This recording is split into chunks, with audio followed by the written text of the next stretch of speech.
Bienvenue sur le podcast des Montessori 7, Montessori à la maison. Je suis Anne-Laure Schneider, formatrice Montessori et maman de 5 enfants instruits en famille. Ma mission, c'est d'aider les parents, les assistantes maternelles, bref, tous ceux que dans notre communauté nous appelons des souricettes, à mettre en pratique la philosophie Montessori chez eux, avec leurs enfants ou les enfants qu'ils gardent. Dans ce podcast, nous parlerons donc de pédagogie Montessori, mais aussi de discipline positive, d'instruction en famille, ce que l'on appelle aussi l'école à la maison, de co-schooling et de bien d'autres choses encore. Comment savoir si mon enfant est prêt à apprendre à lire ou à écrire ? C'est une question qui revient très souvent dans les mails que je reçois et je me suis dit que le plus simple était d'aborder cette question dans le podcast parce que ça répond sûrement aux interrogations de beaucoup d'entre vous. C'est vrai que certains enfants viennent nous voir en nous demandant carrément « Papa, maman, tu peux m'apprendre à lire ?» Mais si on est vraiment honnête, c'est très loin d'être le cas le plus fréquent. Et en général, il faut chausser nos lunettes de détective pour bien observer notre enfant et repérer les signes qui vont nous indiquer qu'effectivement, il ou elle est prêt à apprendre à lire ou à écrire. Alors tous ces signes auxquels nous devons rester attentifs pour profiter du bon moment, du début de la période sensible pour le langage écrit chez notre enfant, je vais vous les détailler aujourd'hui parce que l'intérêt, c'est de profiter de l'enthousiasme de l'enfant pour l'apprentissage, pour que les choses soient plus faciles. Apprendre à lire ou à écrire, il y a un côté un petit peu laborieux. Parce qu'il va falloir apprendre toutes les lettres de l'alphabet, les unes après les autres. Apprendre leur nom, apprendre leur son, apprendre leur forme, apprendre à le tracer. Tout ça demande beaucoup de répétition. Et donc si notre enfant n'est pas vraiment motivé, n'a pas profondément envie d'apprendre à lire, tout va être beaucoup plus compliqué. Alors que si on surfe sur sa vague d'enthousiasme, eh bien vous verrez que même ces passages un petit peu répétitifs passent relativement facilement. Alors juste avant de commencer à vous détailler ces fameux signes que vous pouvez observer chez votre enfant, je voudrais simplement remercier Chacha57000 qui a laissé ce message sur Apple Podcast. Elle a mis 5 étoiles au podcast en écrivant agréable et enrichissant. Merci pour ce podcast, j'apprécie beaucoup les différents épisodes et sujets abordés. On sent qu'Anne-Laure maîtrise son domaine. Très agréable à écouter et selon moi, l'un des podcasts les plus complets et détaillés sur la pédagogie Montessori. Je recommande. Merci infiniment, Chacha57000, ça aide beaucoup les autres parents qui se posent peut-être des questions, qui ne savent pas où trouver des informations sur la pédagogie Montessori. Et ce genre de commentaires peut les aider à trouver des ressources, en l'occurrence le podcast Montessori à la maison avec les Montessori 7. Donc merci beaucoup et n'hésitez pas de votre côté aussi à mettre le podcast sur pause et à prendre 2 minutes pour aller laisser un petit avis sur Apple Podcast et rendre ainsi service à d'autres parents comme vous qui ne sont pas encore tombés dessus. Alors revenons-en à ces fameux signes qui vont nous indiquer si notre enfant est prêt à apprendre à lire ou à écrire. Et évidemment, il va y avoir le cas très simple d'un enfant qui vient nous voir pour nous demander de lui apprendre. Mais il faut être bien conscient déjà que c'est rare et que cela ne peut arriver que si l'enfant a déjà été confronté à la lecture ou à l'écriture. Il faut bien se dire que l'écrit, c'est quelque chose de culturel. Dans une société qui serait exclusivement orale, aucun enfant n'irait voir ses parents en leur demandant de lui apprendre à lire. Notre culture à nous, en revanche, est fondée sur l'écrit. Et c'est cela qui intéresse les enfants, c'est pour faire partie de cette culture. C'est pour appartenir à notre société. Ils voient que d'autres personnes autour d'eux lisent, écrivent, et c'est ça qui va les motiver à faire de même. Donc, pour espérer que peut-être un de nos enfants vienne un jour nous voir en nous demandant de lui apprendre à lire, encore faut-il qu'il y ait des livres à la maison. Et honnêtement, aujourd'hui, il n'a jamais été aussi peu coûteux d'être cultivé. Les bibliothèques ne coûtent quasiment rien et on y trouve énormément de choses. Il y a énormément de foires, de brocantes, de bouquinistes, etc. où on peut trouver des livres pour 3 fois rien. Les boîtes à livres se multiplient dans toutes les villes. Donc pour les gens qui ont envie de lire, même s'ils n'ont pas les moyens, l'argent n'est plus une excuse. C'est-à-dire que la culture, aujourd'hui, n'a jamais été aussi abordable. Ça coûte beaucoup plus cher d'acheter une console de jeu ou même un abonnement Internet que tout simplement un abonnement en bibliothèque ou quelques livres par mois chez Emmaüs ou dans des brocantes. Il faut évidemment aussi qu'on prenne le temps de raconter des histoires à notre enfant, de lui lire des histoires. C'est ce qu'on appelle de la lecture offerte, c'est-à-dire un simple moment de lecture partagée sans aucun intérêt pédagogique spécifique derrière. On n'a pas d'attente, on ne pose pas spécialement de questions à l'enfant, on partage un moment de plaisir autour d'un livre. Ça, c'est fondamental si on veut développer chez notre enfant le goût de la lecture.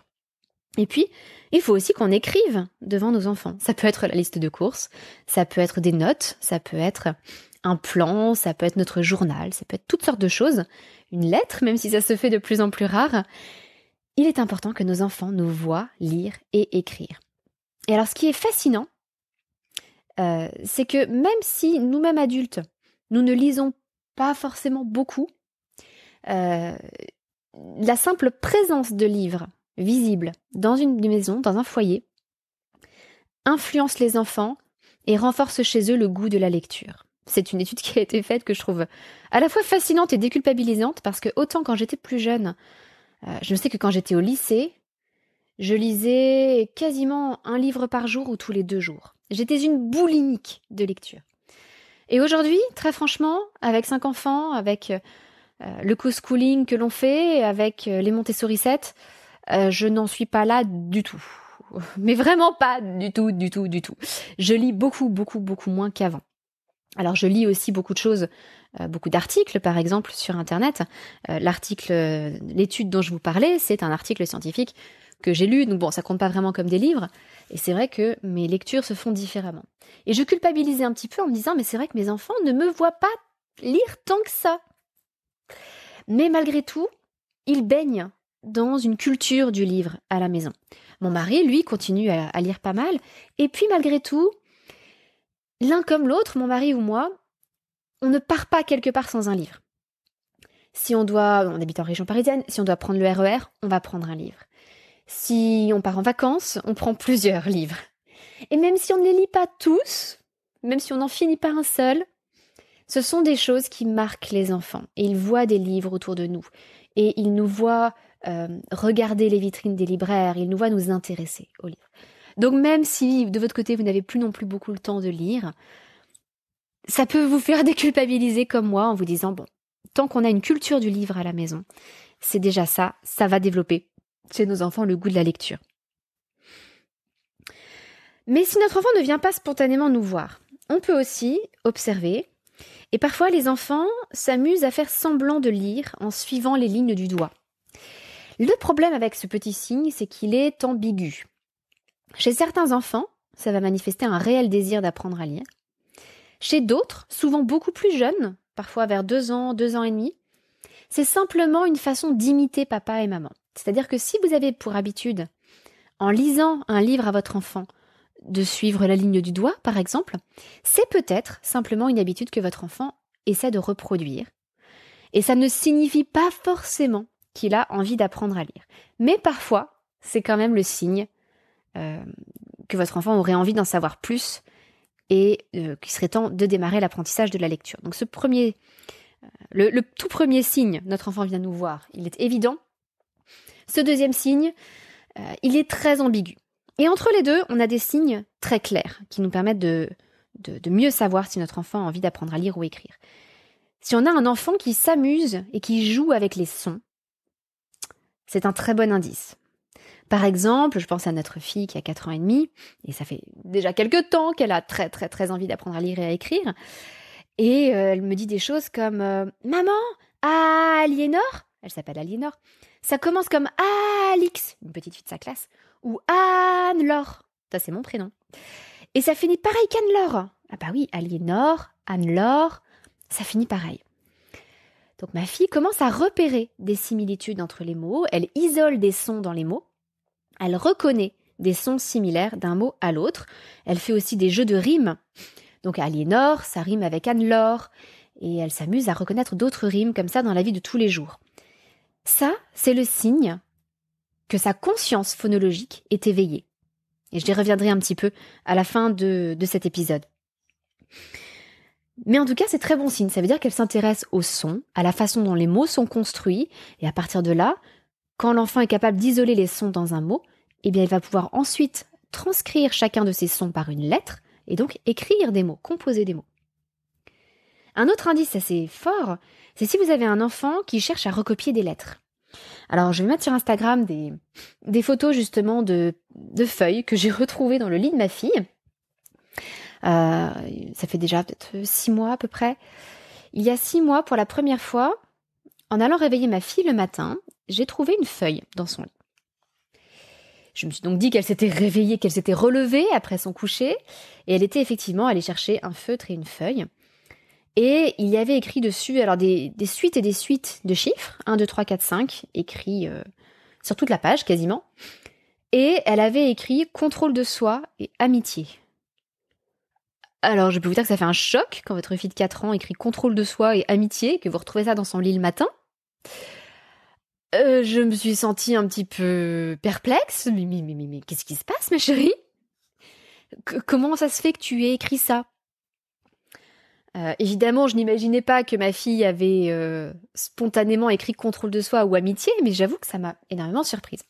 Et en fait, elle m'a montré, en parallèle, un petit livret qu'elle avait reçu au judo, parce qu'elle fait du judo, sur lequel étaient écrites les valeurs du judo. Des choses comme la propreté, la ponctualité, le respect, je les connais pas toutes par cœur, mais... Et le contrôle de soi et l'amitié. D'ailleurs, c'était assez amusant parce que clairement, elle avait écrit ces mots, alors dans un mélange de majuscules script, donc des majuscules bâtons, et des minuscules script, donc en lettres d'imprimerie. Et effectivement, elle avait fait ça parce qu'elle l'avait recopié à partir d'un document qui était écrit en minuscules d'imprimerie. Donc elle n'avait aucune idée de ce qu'elle avait écrit. Elle avait simplement recopié des mots sur le papier. Mais ça manifestait un vrai sens, une vraie envie d'écrire. Un autre indice, ça peut être un enfant qui vous demande ce que ça veut dire en montrant des mots qui sont écrits. Ça peut être sur la bouteille de lait le matin ou sur une affiche dans la rue. Maman, qu'est-ce qui est écrit? Qu'est-ce que ça veut dire? Ça peut aussi être un enfant qui va reconnaître la forme d'une lettre sur différents supports. Peut-être par exemple que votre enfant a appris à écrire son prénom ou connaît la première lettre de son prénom. Donc, mettons pour ma petite Aliénor la lettre A, et puis que « Ah, maman, il y a un A !» écrit sur l'affiche là-bas. Voilà, ça c'est le signe que votre enfant s'intéresse et essaie de déchiffrer ce qui pour lui est encore une forêt de symboles qu'il va falloir défricher un petit peu. Un dernier signe aussi qui peut indiquer que votre enfant est prêt à lire ou à écrire, c'est un enfant qui demande comment s'écrit son prénom. Le souci avec ce signe, c'est que lorsque ça vient spontanément, ça vient effectivement d'un désir profond de l'enfant d'apprendre à écrire, mais c'est souvent parasité par l'école qui apprend aux enfants à écrire leur prénom très très tôt, souvent dès la petite section. Et quand je dis écrire leur prénom, en fait on leur apprend le dessin de leur prénom. C'est-à-dire qu'on ne décompose pas leur prénom en différents sons et en différentes lettres, on leur apprend simplement un dessin à reproduire pour pouvoir signer leur dessin, leur production artistique, afin qu'on repère ce qui appartient à qui. Et souvent, donc, on leur présente le dessin de leur prénom bien avant que ça ne les intéresse d'apprendre à écrire. Donc à ce moment-là, ça ne veut plus dire grand-chose. Mais typiquement, si vous avez un enfant en instruction en famille et qu'il a envie d'écrire son prénom, c'est sans doute un signe qu'il est prêt à rentrer dans l'apprentissage de l'écriture et de la lecture. Vous remarquez d'ailleurs que je vous parle pas mal de signes qui montrent que votre enfant voudrait apprendre à écrire. Parce que ça c'est propre à la pédagogie Montessori, aux observations de Maria Montessori. Elle avait repéré que généralement les enfants ont envie d'apprendre à écrire avant d'apprendre à lire. J'ai envie de dire que notre société inverse un peu les choses et voudrait d'abord apprendre à lire à l'enfant avant de lui apprendre à écrire. Et de manière générale, l'enfant à l'école est considéré comme un consommateur. On va lui apprendre à recevoir des contenus, à accumuler des connaissances, plutôt que de le percevoir comme un acteur, comme quelqu'un qui va écrire, qui va exprimer des choses lui-même. C'est comme si ça venait dans un second temps à l'école. D'abord, on lui apprend à recevoir et ensuite seulement à produire ou à exprimer. Ce qui fait que ce qu'il va produire ou exprimer va être très influencé par ce qu'il aura reçu avant. Et c'est un petit peu dommage parce que les enfants ont beaucoup à nous apporter. Et ils ont leur propre pulsion, leur propre besoin d'écrire certaines choses qui vient généralement avant l'envie de lire ce que d'autres ont écrit. Voilà, c'est une petite parenthèse sur la lecture ou l'écriture. Donc je vous récapitule les signes qui peuvent vous indiquer que votre enfant est prêt pour démarrer l'apprentissage de la lecture ou de l'écriture. Peut-être qu'il vient directement vous voir pour vous demander de lui apprendre, c'est ce qu'il y a de plus facile. Peut-être que vous avez un enfant qui fait semblant de lire en suivant du doigt, mais attention, peut-être qu'il est très très jeune et qu'en fait il veut juste imiter votre comportement. Peut-être que vous avez un enfant qui joue avec les sons, qui reconnaît que plusieurs mots commencent par la même lettre ou finissent par les mêmes sons. Peut-être que vous avez un enfant qui cherche à recopier des lettres et qui incorpore des lettres dans ses dessins. Peut-être que vous avez un enfant qui vous demande ce que veut dire tel ou tel mot écrit, ou qui reconnaît la forme d'une lettre sur différents supports. Peut-être enfin que vous avez un enfant qui vous demande comment s'écrit son prénom, si on ne lui a pas déjà présenté trop tôt à l'école. Les dernières petites précisions, ça ce sont les signes qui vous indiquent que oui, votre enfant est prêt à démarrer l'apprentissage de la lecture et de l'écriture. Mais il va falloir déjà que son langage oral soit bien construit. C'est une base importante pour pouvoir ensuite rajouter le langage écrit. Donc au niveau du langage oral, il faut qu'il soit déjà suffisamment riche, y compris au niveau de la syntaxe. Les phrases vont être bien construites, plus complexes que ce que votre enfant pouvait dire auparavant. Par exemple, avec des subordonnés, des articles, des prépositions, des pronoms personnels, des adjectifs possessifs, des phrases comme j'ai oublié mon cartable, plutôt que moi oublié cartable. Voilà, ça c'est une phrase qui est très pauvre. Et si on démarre déjà l'apprentissage de la lecture et de l'écriture à ce stade-là, ça risque d'être compliqué. Il vaut mieux que l'enfant ait déjà construit des phrases un peu plus riches. Que son langage oral soit bien développé, ça va nous aider derrière aussi pour la pratique de la grammaire. Ça peut être un bon indice de voir si votre enfant utilise en particulier les pronoms personnels. Je, tu, il, nous, vous, il, ou moi, toi, lui. Est-ce qu'il est capable de conjuguer peut-être au présent et au passé composé, par exemple. Au niveau des sons, il est important que l'enfant ait acquis ou soit en train d'acquérir tous les sons, y compris ceux qui se discriminent vraiment à la toute fin, c'est-à-dire les ch et je, et les consonnes doubles comme cre et gre ou tre et dre. Alors ça peut être un petit peu long encore, ça peut être un peu compliqué encore pour votre enfant, mais il va falloir quand même que ces sons soient distingués pour pouvoir passer à l'écrit ensuite. Et donc, si votre enfant présente un langage oral qui n'est pas encore suffisamment riche et développé, eh bien, je vous invite à concentrer vos efforts plutôt sur le développement du langage oral et de ne pas chercher trop vite à passer à l'écrit. Parce que de toute façon, si le langage oral n'est pas assez développé, au niveau des sons déjà, vous rencontrerez des problèmes pour développer la conscience phonologique de votre enfant. Et si son langage n'est pas assez riche et bien construit au niveau de la syntaxe, de toute façon, il rencontrera des problèmes au moment du passage à la lecture de la phrase, qui a besoin de s'appuyer sur un langage écrit déjà assez riche. Et peut-être que votre enfant, du coup, présente les signes dont je vous ai parlé à 3 ans et demi, 4 ans, ou peut-être qu'il ne les présentera pas avant 6 ans, 7 ans. Ça arrive. Ça dépend des enfants. Dans une même fratrie, celle de mes enfants, j'ai des enfants qui n'ont pas appris à lire avant 6 ans, et j'ai des enfants qui ont appris à lire à 4 ans, qui à 4 ans savaient totalement lire. Tout est possible, et je sais que dans la pédagogie Montessori, on met en avant le fait que souvent, à l'école, on apprend à lire trop tard, mais pour certains enfants, attendre l'âge du CP, 6-7 ans, c'est ce qu'il leur faut. Peut-être qu'ils ont besoin d'abord d'enrichir leur langage oral et qu'ils ne sont pas encore prêts avant l'arrivée au CP. Chez nos enfants, ça a par exemple été le cas de certains d'entre eux qui avaient eu un retard de langage oral à cause d'otites à répétition. Des otites séreuses qu'on ne décelait pas. Il n'y avait pas de symptômes particuliers, mais on a pu repérer plus tard des problèmes légers d'audition qui se sont résorbés. Dans la plupart des cas, ça se résout naturellement avec le temps et avec la disparition de ces otites séreuses, parfois avec des médicaments aussi. Et donc effectivement, puisque tous les sons n'étaient pas bien distingués, il n'était pas question de travailler la conscience phonologique et de travailler la lecture et l'écriture. Ils n'étaient pas encore prêts. Voilà. Et à côté de ça, on a d'autres enfants qui ont appris à lire à 4 ans. Donc n'y voyez pas il n'y a pas de règles. Il faut vraiment s'adapter à chaque enfant. Et en tout cas, même si votre enfant ne présente aucun des signes d'intérêt pour la lecture ou de l'écriture maintenant, il y a des choses que vous pouvez faire pour l'aider à préparer plus tard l'apprentissage de la lecture et de l'écriture. Dans ma formation langage, apprendre à lire et à écrire avec Montessori, après un module 0 qui est davantage axé sur la théorie, le premier module pratique, on ne travaille pas les lettres, on en est encore aux prérequis de l'apprentissage de la lecture et de l'écriture. Et il y a 3 prérequis importants, 3 grands aspects à développer chez l'enfant.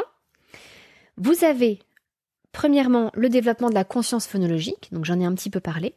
Il s'agit de prendre conscience que les mots sont composés de différents sons et reconnaître des sons similaires dans des mots différents. Par exemple, dans arbre et dans ananas, on reconnaît le son A 3 fois dans le mot ananas. On peut aussi reconnaître que, je ne sais pas moi, voler et du lait, ça finit pareil. Bon, vous avez des différences d'accent suivant les régions entre du lait et du lait, mais l'enfant peut reconnaître des rimes comme ça. Ça, c'est le développement de la conscience phonologique. Deuxième prérequis à la lecture, la préparation de la main. Alors, c'est plus pour la préparation de l'écriture, évidemment, mais qui va de pair. L'enfant va apprendre en même temps à écrire les lettres et à les reconnaître. Et donc, il est important que sa main soit suffisamment préparée, musclée. Et ça, c'est tout le travail de vie pratique que l'on fait dans la pédagogie Montessori, avec des activités assez spécifiques pour préparer l'enfant à pouvoir écrire ensuite, en particulier écrire les lettres dans le bon sens, faire les tracés avec un geste qui part dans le bon sens. Et le troisième prérequis que vous pouvez travailler avant de rentrer vraiment dans l'apprentissage de la lecture et de l'écriture, c'est l'enrichissement du vocabulaire.